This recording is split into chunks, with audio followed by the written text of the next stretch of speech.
뉴스를 체크하시는 습관은 좋습니다. 특히나 이제 제가 추천을 드리고 싶은 거는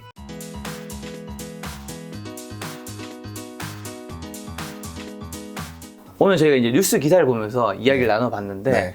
그럼 이제 이 뉴스가 떴을 때는 네. 또 많은 분들이 사실 이 뉴스를 알고 있는 맞아요. 거긴 하잖아요. 네네. 이 뉴스를 보고 사는 게 사실은 또 늦은 대응일 수도 있는 그럴 수도 거잖아요. 있죠. 그런 거에 대한 의견도 좀 주시고, 우리가 뭐 매일경제든 한경이든 신문 이런 거 많이 보는데 네. 그런 것도 좀 우리가 좀 어떻게 봐야 하는지. 맞습니다. 일단 뉴스가 굉장히 좀 중요하죠. 특히나 이제 이렇게 시장이 꺾일 때에는 약간 테마성의 성격을 가진 종목들이 좀 많이 움직여요. 그렇다 보니까 뉴스에 민감하게들 반응하시는데, 여기서 제가 드리고 싶은 말씀은 여러분들이 어디에서건 뉴스를 접하는 데 있어서 내가 가장 빨리 접했다라고 생각했더라도 이미 이런 주가들, 테마성 종목들을 매매하는 곳에서는 이미 다 알고 있었던 그런 뉴스들일 거고요. 그쪽은 우리보다도 한 발, 두 발, 세 발, 네 발, 다섯 발, 열 발까지도 빨리 이미 캐치하고 나왔을 수 있어요. 그래서 내가 이미 뉴스 봤을 때는 이거 제이시스 메디칼 차트인데요, 오늘. 이런 주봉에 이런 흐름들이 나올 수가 있다는 거죠. 나 뉴스 나와가지고 보니까 벌써 14,400원 갔다가 지금은 9,500원이네. 이런 상황들이 연출이 될 수 있다는 거예요. 네. 그래서 뉴스를 체크하시는 습관은 좋습니다. 특히나 이제 제가 추천을 드리고 싶은 거는 그 뉴스 하나하나를 일일이 찾아서 보려고 하지 마시고요. 내가 관심 있는 키워드를 등록을 해 놓으시면은 그 키워드를 가진 뉴스가 나왔을 때 푸시를 해줘요. 네, 이런 것들은 이제 어플이나 이런 쪽에서 찾아서 투자한 뉴스 이런 거 검색해 보시면은 있을 거니까요. 그런 거를 좀 적극적으로 이용을 하시면 좋을 것 같고요. 그러면은 타이밍상으로 남들보다는 좀 더 빠르게 캐치를 할 수가 있어. 그런 부분들이 이제 있을 것 같아요. 그래서 그렇게 하나를 좀 보시면 될 것 같고요. 이 뉴스가 정말로 중장기적으로 영향을 미칠 만한 뉴스인지 아니면 단기적으로 끝날 뉴스인지 이런 거를 보는 데 있어서는 말씀드렸던 대로 제가 재무제표랑 같이 좀 엮어서 말씀을 드릴게요. 재무제표를 볼 때 그 기업의 사업 내용들이 쭉 이제 읽어보시다 보면은 사업의 업황이 어떻고 지금 상황이 어떻고 우리가 이 시장 내에서 어떻게 하고 있고 향후에 어떻게 해나갈 거다 이런 것들을 주식 담당자와 내부자들이 다 이제 작성을 해놓은 부분들이 있어요. 그런 걸 보시면서 이 산업의 크기가 정말로 우리가 빅트렌드라고 지금 이제 보고 있는 2차 전지라던가 어떤 4차 산업, 로봇, AI, 인공지능 이런 쪽들처럼 중장기적으로 성장률을 계속 크게 가져갈 수 있는 산업들인지 이런 거는 여러분들이 나름대로 이런 재무제표라던가 여러 가지 인터넷 검색, 뉴스를 검색을 하시면서 산업의 크기와 이 장기간 지속될 수 있는지 이런 것들은 여러분들이 공부해서 파악을 하셔야 될 것 같아요. 그래서 그런 부분들이다라고 했을 때에는 뉴스가 나왔을 때에도 분할 매수 관점으로 접근을 해볼 수 있는 그런 전략을 펼치실 수가 있을 것 같고요. 만약 그런 게 아니다라고 했을 때에는 이 뉴스를 내가 접했는데 아직까지 주가의 움직임들이 크게 없어. 그런 부분들이 포착이 된다고 했을 때는 손절선이라던가 수익 실현선을 미리 잡고 한번 들어가 볼 만한 요인들은 단기적인 테마성으로 보이는 거죠. 그런 요인들은 나올 것 같아요. 뉴스가 떴다고 해서 내가 뭐 그 무조건적인 접근은 안 됩니다. 무조건적인 접근은 굉장히 위험할 수 맞아요. 있다. 지금 재무제표 얘기해 주셨는데 재무제표에서 좀 중요하게 생각하는 거 좀 추가적으로 얘기해 주시죠. 맞습니다. 추가적으로 몇 개만 더 말씀을 드리면요. 일단 여기 재무제표를 열어보시면은 이런 상황들이 나와요. 이 컴퍼니 가이드라고 나오는데 이건 이제 FN 가이드 거를 그대로 끌어오는 거기 때문에 어느 증권사나 마찬가지의 화면이 아마 나올 거예요. 그렇다고 했을 때는 이제 기업 정보 같은 것들이 쭉 나옵니다. 여기에서 기업명이 있고요. 어디에 속해 있는지, 어느 업종과 섹터에 속해 있는지가 나오고요. 몇 월 결산 법인인지 이런 것들도 중요해요.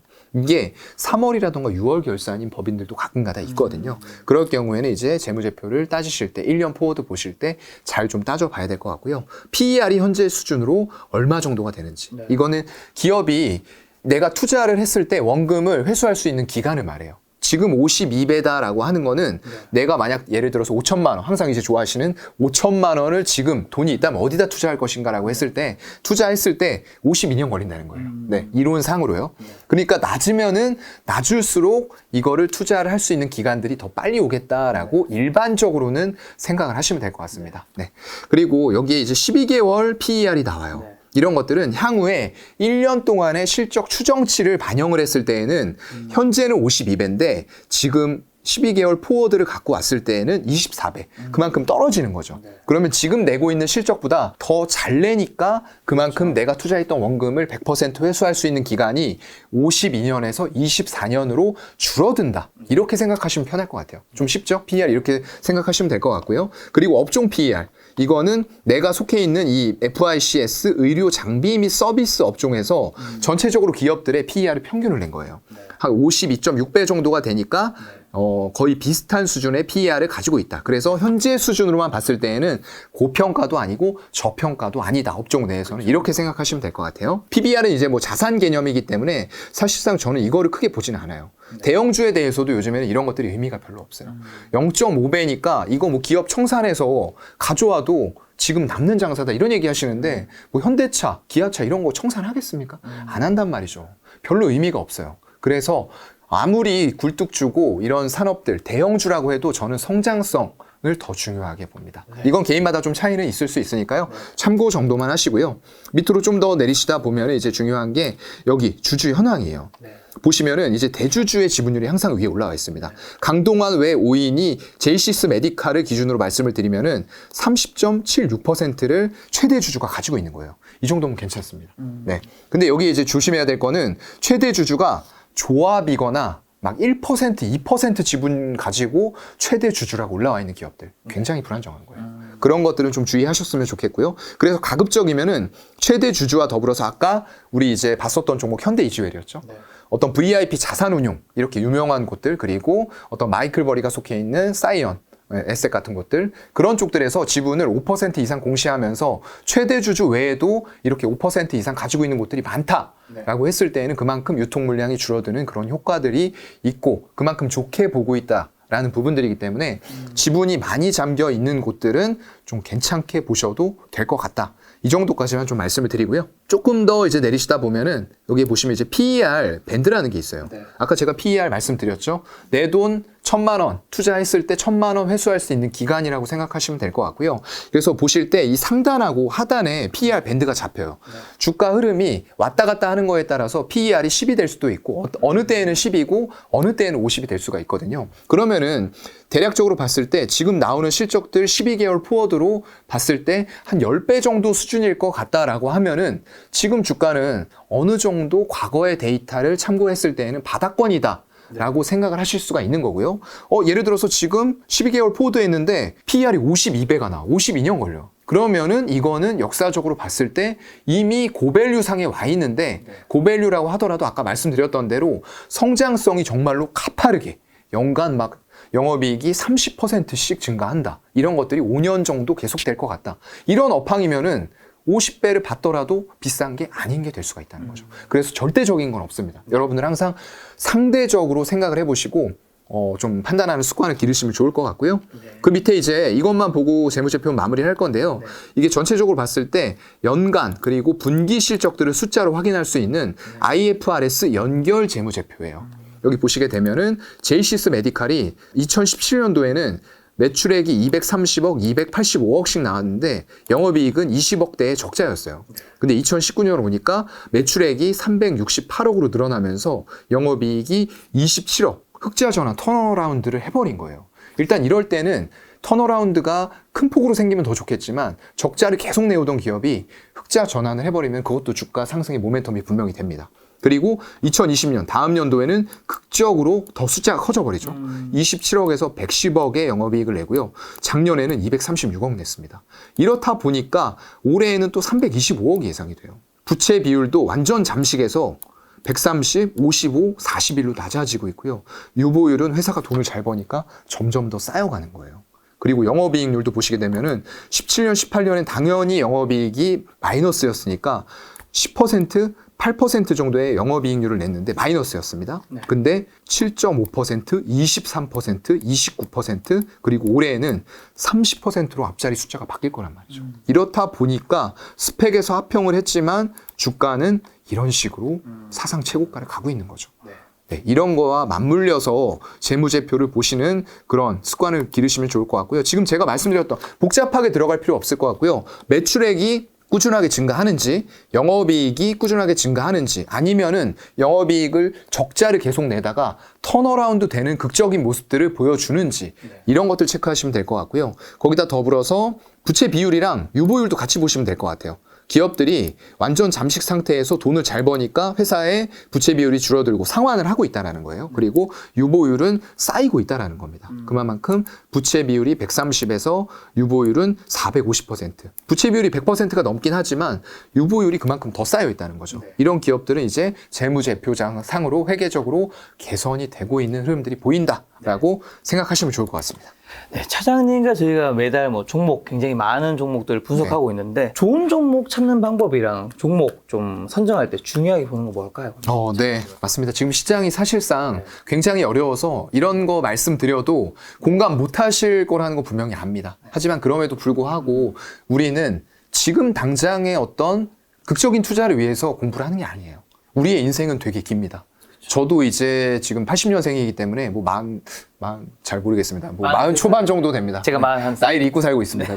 네, 말하기 싫었는데 네, 작가님께서 제 나이를 밝혀주시네요. 아니, 연도를 얘기하셨는데. 네, 그런가요? 네네. 죄송합니다, 여러분. 네, 연도를 얘기했군요, 제가. 네. 80년생이시라고. 맞습니다. 원숭이띠입니다. 82년생이라서. 네, 그러면 개띠시네요. 네네네. 네. 그래서 일단 좋은 종목 찾는 연습은 항상 하셔야 돼요. 어느 때건 간에. 시장이 좋건 안 좋건 하셔야 되는데 이런 때일수록 만약에 내가 미리 선제적으로 투자해서 물려있고 정말 힘든 상황을 겪고 계신 분들 당연히 공부하셔야 되고요. 현금 들고 공부하시는 분들은 정말 지금 최상이에요. 네, 이렇게 힘든 시기에 내가 투자를 하면서 물리는 게 아니고 공부를 하면서 생각할 수 있고 상상의 나래를 펼치면서 이 산업의 크기와 빅트렌드가 될 수 있을지 이런 것들을 공부하는 습관을 들이신다고 하면은 저는 정말 좋은 투자 그런 방법들을 앞으로도 꾸준하게 해나가실 수 있다라고 생각을 좀 하고 있고요. 그래서 공부를 하는 데 있어서 중요한 건 이런 거일 것 같습니다. 물론 기술적인 관점들로 이걸 언제 살 것이냐. 왜냐하면 결국에는 언제 사고 언제 파냐. 이게 수익률을 결정을 하잖아요. 네. 근데 그거에 앞서서 해야 되는 부분들이 분명히 있는 거죠. 내가 이 기업을 살 건데 왜 사느냐. 왜 사야 되는 이유가 있잖아요. 그렇죠. 그 이유를 먼저 공부를 해야 된다는 거예요. 그래서 아까 말씀드렸던 간단하게 말씀드렸지만 이런 뉴스라던가 재무제표를 가지고 기업들을 먼저 분석을 해보고 그 전에 할 일은 이런 뉴스를 봤는데 이런 기업이 언급이 됐어요. 뉴스에서.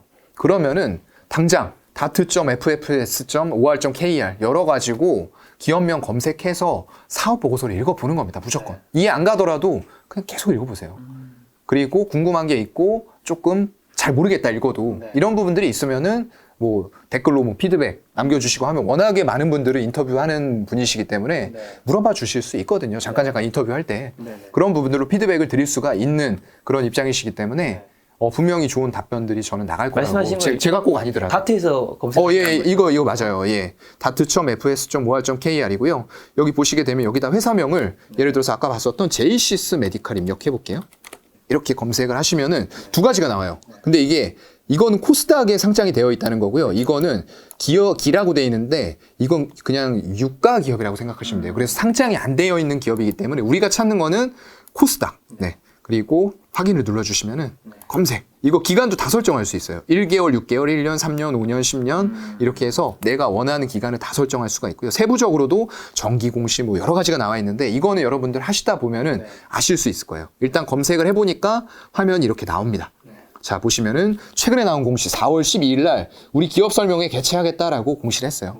워낙에 이제 잘 나가는 기업이니까 우리 기업에서 지금까지 어떻게 해왔고 실적 리뷰해보고 향후에 이런 산업들을 어떻게 할 거야 라고 이거를 개최하겠다라고 공시한 거예요. 그리고 여기 보시면 기재 정정이 됐는데 사업 보고서가 딱 나와 있죠. 네. 이걸 보면 되는 거겠네요. 맞아요. 이거를 클릭을 해가지고 제가 뭐 여기 시간 관계상 모든 것들을 다 읽어드릴 수는 없고요. 여기 보시면 문서 선택 딱 들어가 보시면은 사업 보고서, 감사 보고서 뭐 이런 것들 나오는데 그냥 이런 것들 뭐 따지지 마시고요. 처음부터 끝까지 그냥 다 읽으세요. 예.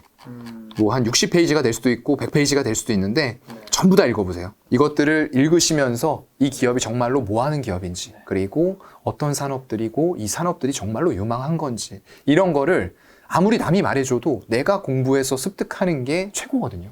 그래서 모르는 것들 물어보시면서 정말로 이런 공부들을 지금 해놓으셔야지만 내가 한두 번, 뭐 세네 번 남의 말 들어서 투자가 잘 될 수도 있어요. 근데 그건 내게 아니라는 거죠. 네. 그렇게 되면은 5번, 6번째 갔을 때 정말 그 앞전 투자가 다 잘 됐을지라도 마지막 투자로 모든 걸 잃을 수도 있어요. 하지만 내가 공부가 되어 있는 상태다라고 하면은 물론 공부를 한다고 해서 무조건 수익이 나는 건 아니에요. 그건 거짓말입니다. 실패할 수도 있는데 실패했을 때에도 그 투자에서도 얻는 부분이 분명히 있을 거고요. 어느 정도 선에서는 추가 매수라던가 손절할 수 있는 능력도 분명히 같이 그런 분들은 길러져 있으실 거예요. 저는 그렇게 믿고 있습니다. 자, 그럼 차장님께서 사지 않는, 매수하지 않는 종목의 기준은 뭘까요? 네. 저는 아까도 이제 말씀드렸던 대로, 재무제표 아까 봤던 거 잠깐 말씀드리면은, 이거는 살 수는 있어요. 근데 산다는 거의 지금 기준은 투자라는 관점에서 투기적이보다는 조금 그래도 어느 정도 기간을 들고 가서 저는 보통 한 6개월 이상 100% 수익을 기대하는 경우에는 6개월 이상을 봐야 된다고 봐요. 6개월에서 한 3년 정도까지. 그 정도를 봤을 때 내가 사서 100% 수익을 낼 수 있을 그런 기업들을 이제 사야 되는 거고요. 그런 기업들을 찾는 데 있어서 단기적으로 정말 언제 바뀔지도 모르고 대주주 지분율 굉장히 낮아서 이거 그냥 잠깐 해먹고 매각해버릴 수도 있고 얼마 전에 나왔던 쌍용차 인수 이런 것들에서 굉장히 이슈 많이 됐잖아요. 그냥 기업들마다 전부 다 일단 찔러보는 거예요. 그리고서 주가 올려놓고 대주주 지분 팔고 이런 식의 기업들에는 단기적으로 트레이딩에 능통하신 분들은 할 수는 있어요. 근데 여러분들처럼 우리처럼 투자를 적극적으로 진행을 평생 동안 우리 수명 지금 기대 수명 100세가 넘습니다. 저도 아직 80년 이상을 살아야 되고 여러분들도 대부분 마찬가지실 거예요. 그렇다고 하면은 짧은 기간 투자해서 바짝 벌어서 이거 나머지 평생 동안 쓰고 살겠다 이거 안 됩니다, 여러분. 꾸준하게 연평균으로 복리 수익을 종목마다 꾸준하게 누적시켜 가면서 좀 풍요롭고 풍족한 노후 생활, 의료비 굉장히 많이 들거든요. 많이 벌어놔야 돼요. 그렇기 때문에 그런 투자를 꾸준하게 반복할 수 있는 능력들을 키우셔야 될 것 같고요. 아까처럼 대주주 지분율이 정말로 낮거나 아니면은 투자 조합 이런 쪽들에서 정말 투기적으로 들어와 있는 이런 기업들, 그리고 어떤 이슈 관련해가지고 반짝 해먹고 나가려는 대주주의 이력이 있는 기업들. 한번 이게 횡령했고 이랬던 쪽들은 우연인지는 모르겠는데 다음에 또 하더라고요. 네, 일단 그런 기업들 피하시고요. 워렌 버핏이 얘기하는 여러 가지 있죠. 일단은 CEO가 제대로 된 사람인지 봐라. 근데 이제 그걸로도 통제할 수 없는 게 직원들의 횡령 이런 부분들도 있기는 있어요. 그거는 근데 어쩔 수가 없습니다. 너무 좋은 기업이라서 오스템 임플란트 투자해놨는데 정말 횡령까지도 나오잖아요. 이거는 약간은 불가항력적이긴 하지만 그래도 이런 기업들이 정지가 되는 오히려 오스템 임플란트는 득봤어요. 어려운 시기에 정지가 돼 있었잖아요. 그렇다 보니까 주가가 안 떨어졌어요. 물론 실적도 잘 나왔기 때문에 주가가 크게 꺾일 기업은 아니었지만 어쨌든 그랬습니다. 그래서 이렇게 주가가 정지가 됐다가도 어차피 거래 재개가 그런 기업들은 될 수밖에 없어요. 네, 이런 기업들을 죽일 수는 없습니다. 그래서 다시 됐을 때 주가가 회복이 될 수 있고 하기 때문에 이런 기업들은 정말 그래도 조금 정지가 됐었어도 조금은 그래도 안심하고 가져갈 수 있는 기업들이라고 보고 있고요. 차장님 보셨을 때 주식 투자에서 가장 중요한 건 뭐라고 생각하는지랑 그다음에 시청자분들에게 다음 달 뵙기 전에 마지막으로 투자 조언 한마디 주신다면. 네, 일단은 저는 가장 중요한 부분이라고 하면은 결국에는 주식 투자예요. 주식 공부가 아니잖아요. 그렇죠. 투자라고 하면은 어떤 행위입니까? 투자 활동을 해서 수익을 얻기 위한 행위예요. 그렇죠. 기업이 이윤축을 하는 것과 마찬가지죠. 그렇기 때문에 그 투자가 제대로 정석적으로 이루어져서 아까 말씀드렸던 대로 긴 시간 동안 반복적으로 복리 투자가 되기 위해서는 무엇보다도 여기저기에서 제가 이거 지금 유튜브 찍는 것도 마찬가지고요. 김 작가님 TV 채널에서 여러분들 정말 유명한 분들 많이 나오셔가지고 좋은 얘기 많이 해주시잖아요. 근데 그걸 단순히 듣는다고만 해서 내게 되는 건 아니에요. 그리고 모든 말들이 맞는 것도 아닙니다. 제가 하는 말들이 모든 거 맞는 거 아니에요, 여러분. 그냥 제 의견을 말씀을 드리는 거고 여러분들이 해야 될 일들은 이런 얘기들을 바탕으로 해서 내가 받아들여야 될 거, 그리고 버려야 될 거를 구분을 하는 능력을 키울 필요가 있다는 거예요. 아까 결국에는 말씀드렸던 거랑 똑같습니다. 이런 것들 공부를 내 스스로 함으로써 그런 것들을 구별할 수 있는 능력치를 계속적으로 단번에 키워지지는 않습니다. 그런 근육들이요. 하지만 계속적으로 마찬가지예요. 벤치프레스 같은 거 할 때도 처음에는 복만 들고서 10개 했는데 이게 조금 지나니까 쉬운데 하면서 10kg짜리 양쪽에 달고 하고 어느 날은 또 더 올려서 20kg, 50kg, 80kg까지 가는 그런 과정하고 똑같거든요. 투자의 근육을 계속 키워가세요, 여러분. 차장님 마지막 말씀드리니까 그게 네. 생각이 나네요. 뭐가? 제가 몇 년 전에 네. 수능 만점자들 한 30명 예, 예, 저 인터뷰에서 책을 낸 적이 굉장히 있거든요. 유명해지셨죠. 그때 이제 책을 내면서 이제 뭐 여러 가지 물어봤었는데 네. 수능 만점자들이 이런 얘기를 하더라고요. 네. 그 인강만 보는 거는 드라마를 보는 거다. 맞아요. 어떻게 보면 우리가 이제 유튜브에서 네. 투자 영상을 보면 네. 아 오늘 열심히 공부했다. 그렇죠. 뭐 이런 약간 좀 착각하면 안 돼요. 뿌듯함이 있잖아요. 네, 네. 근데 이것조차도 그게 시청한 거예요. 그냥 드라마를 본 것과 비슷할 수 있다. 네. 거기서 이어지는 게 수능 만점자들이 가장 중요시 얘기했는 거는 네. 학원에서 수업을 듣는 것도, 그다음에 뭐 모의고사 치는 것도, 맞아요. 인강 듣는 것도 다 중요한데 결국에는 자습, 자기 주도 학습을 맞아요. 해야 된다. 네. 차라리 제가 하고 말씀해- 싶은 말이 그겁니다. 이런 거 영상을 보는 거 좋지만 네. 결국에는 내가 공부하고 네, 맞아요. 그런 것 과정이 필요하다. 네. 그게 없다면 우리가 이렇게 영상 찍는 것도 네, 시간 낭비가 될 수 있어요. 큰 의미가 없을 네. 수 있다. 그 때문에 이렇게 공과 시간을 들여서 정말로 노력하시는 이제 김 작가님 같은 채널들을 시청하시는 분들은 반드시 지금 말씀해 주신 것처럼 본인 스스로 피드백을 하고 자꾸 투자의 근육을 늘려 나가셨으면 좋겠습니다. 알겠습니다. 여러분 네. 자습을 하는 가운데 김작가 TV는 잊지 마시고요. 네, 저도 잊지 마십시오. 사연관입니다. 오늘 만난 회원님은 사인관 차장님이었습니다. 네. 지금까지 여러분 소중한 시간 함께 해주셔서 정말 감사합니다. 오늘도 김작가였습니다. 고생 많으셨습니다. 네, 고생 많으셨습니다.